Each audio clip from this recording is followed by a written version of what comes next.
Boeheim comes off as a curmudgeon. He could be salty. He could be sharp-tongued. But it is very obvious his love of your team, of you guys, of the team that won that national championship, and a lot of his former players. But is there a different bond with him that you and Carmelo and those guys have because of the fact that you delivered the national championship?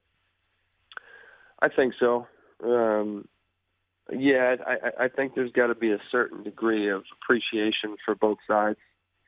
For Coach, like I said, because he had an opportunity to do it. When you have that group that does it, I think that's got to mean a great deal to him. But for me, all these years later, getting a chance for the last 10 years to be on staff with him, one is, a little over a year and a half as a graduate assistant, and now as an assistant. It's just been such a rewarding experience for me, both as former player and now current assistant coach. So he's completely opposite of what you see on television or what he is portrayed to be.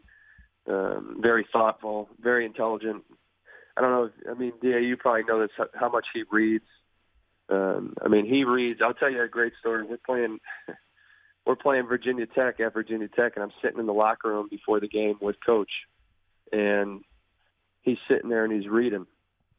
And Coach Buzz Williams comes in and he knocks on the door and he's like, I was like, hey, Coach, he's in here, and he came in. So after the game, we're walking through. We had just played, and we're walking through, and Buzz stops me and he says, "Does he always do that?" And I said, "What?" And he said, "Does he always read before the game?" And I looked at him. I was like, always. Like, he is on the bus.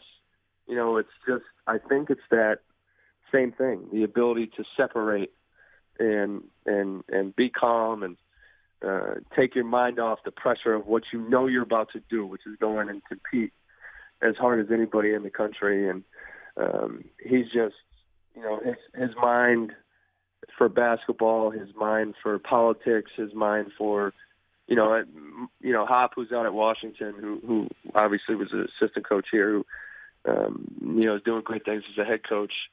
He always said Coach Boeheim could take the most complicated thing and simplify it. And it's true. A lot of people will take the most simple thing and complicate it, but Coach is he's always had the mind of, just being able to take something that you think is like a Rubik's Cube, and he just can, manipulate it and put it right in place. And, I've been very fortunate to have that relationship. He's been a big impact on my life, and certainly a lot of former players' lives. He's done a great deal, not only for us, but for this community. This guy is a lot different than he's portrayed. So, I like that he's portrayed that way, because at least we get the attention of the Qs. That's our boy.